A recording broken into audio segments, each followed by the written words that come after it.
Quero saudar os amados irmãos com a gloriosa paz do Senhor Jesus, né?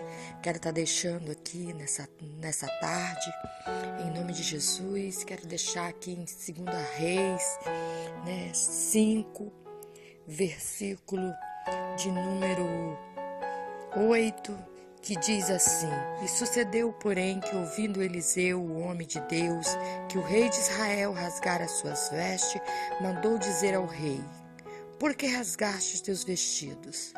Deixai vir a mim e saberá que há profeta em Israel. Glórias a Deus.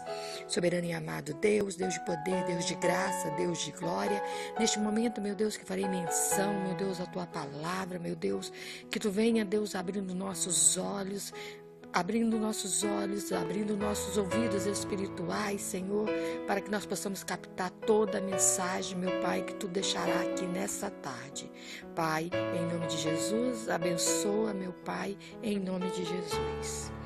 Nós vemos aqui, né, que aqui fala um relato, né, de que Naamã, um chefe do exército do rei da Síria, que era grande homem diante do seu senhor, de muito respeito, né, e nós vemos aqui que ele, em uma das suas saídas para a guerra com seu exército, trouxe, né, de Israel uma menina que ficou a serviço da mulher dele, de Naamã.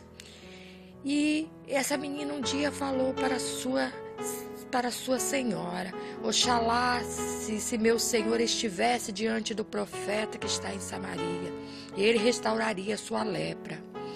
Então Naamã notificou ao rei, dizendo ao rei, né, que lá em Israel tinha uma pessoa que poderia curar ele daquela lepra.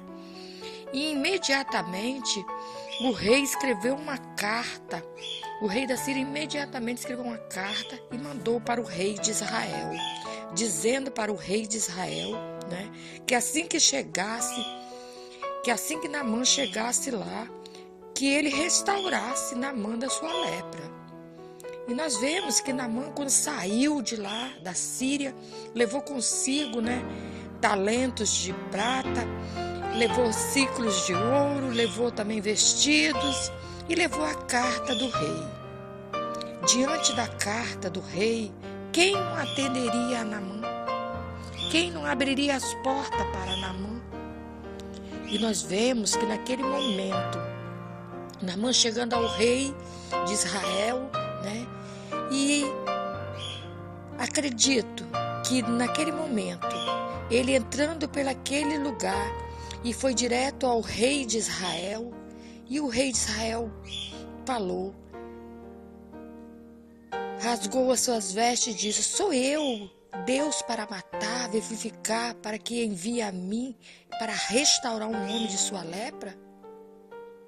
Nós vemos que Naamã, ele tinha aquela autoridade toda, mas nós temos que reconhecer que Naamã era um homem sujo, porque a lepra era considerada uma das sujeiras pior que tinha, porque é considerado como nosso pecado. E Naamã tinha esse pecado, e Naamã era uma pessoa que não era para viver no meio de outras pessoas, porque naquele tempo o imundo chamava-se pessoa imunda, quem tinha lepra, e ele tinha que viver em outros lugares. Mas nós vemos ali que Eliseu, sabendo de tudo que o rei estava passando e que tivera rasgado as suas vestes, ele mandou, né, que o rei falou para o rei: Por que deixar rasgar-se suas vestes? Deixa ele vir, porque ele vai saber que há profeta em Israel. Então nós vemos que aquele homem, ele teve que se chegar, ele sabia onde Eliseu morava, porque todos nós temos que saber aonde o profeta mora, e ele sabia onde que o profeta morava.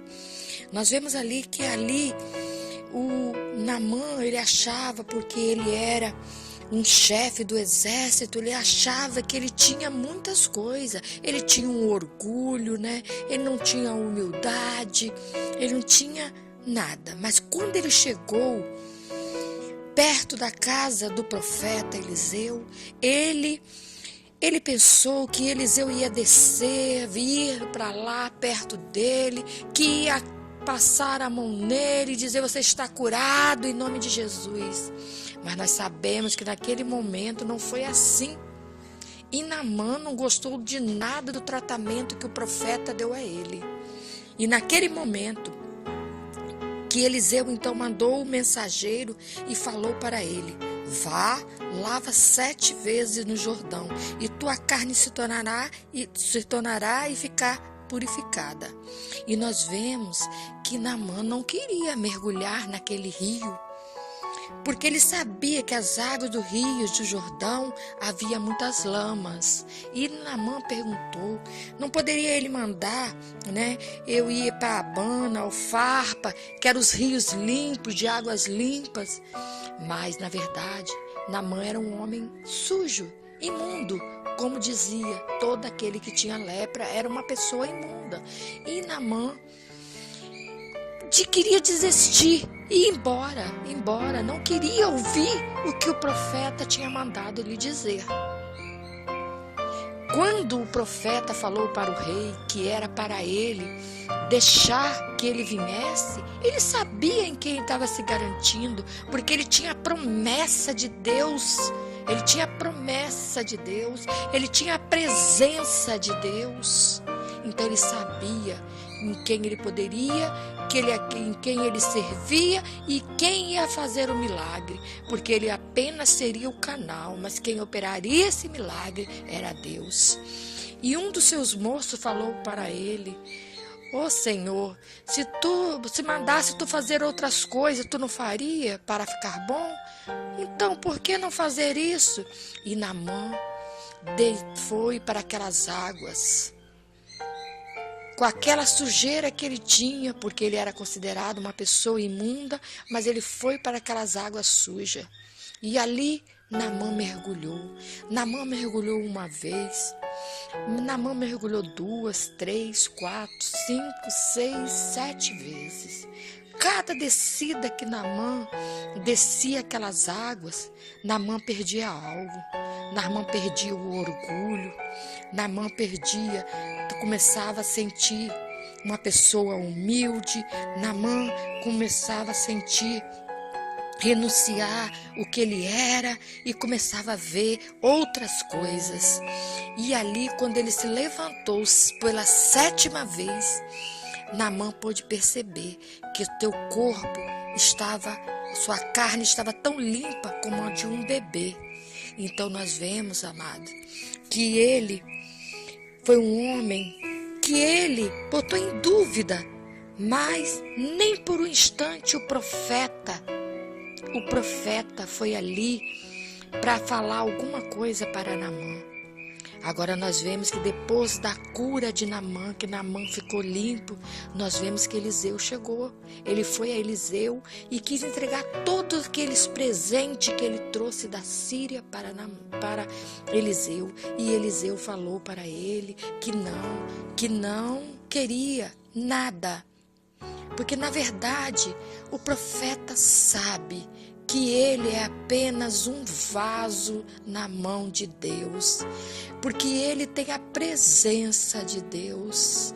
Porque muitas vezes nós fazemos tantas das coisas e achamos que nós fazemos, e que nós fazemos isso, fazemos aquilo, fazemos porque nós queremos, mas nós temos que acreditar, irmãos, que quem opera o milagre é Deus.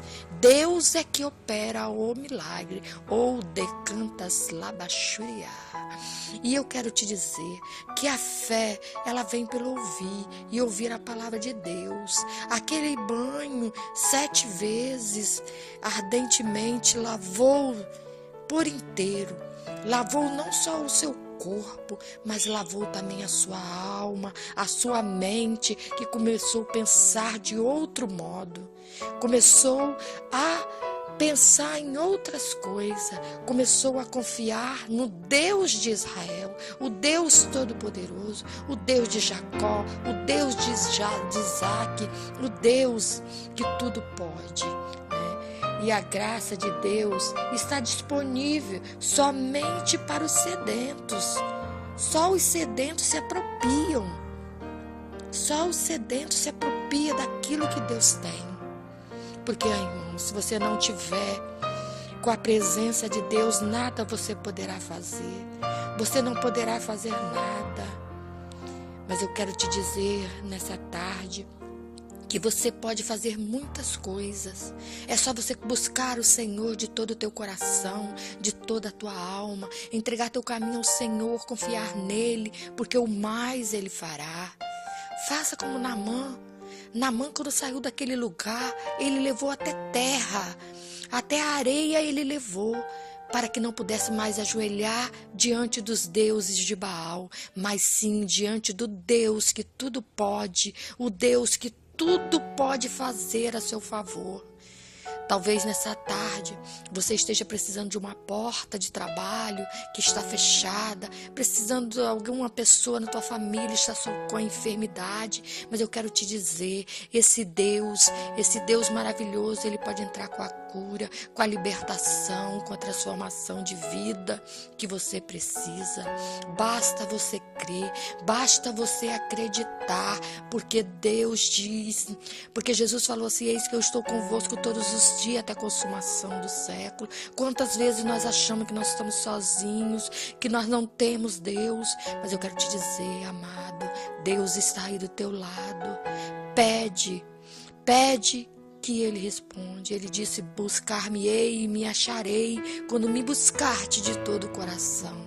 Então abre o teu coração nessa tarde e receba do Senhor tudo aquilo que Deus tem preparado de bom para você. Eu não quero te dizer para você nessa tarde, porque hoje vemos muitas pessoas pregando somente coisas materiais, mas eu quero te dizer para você que tudo que Deus tem é muito mais do que material, é espiritual, é coisas que não são passageiras, mas são coisas que serão eternas. Irmãos, que nessa tarde você possa receber essa palavra vindo do trono da graça para a tua vida, em nome de Jesus. Amém.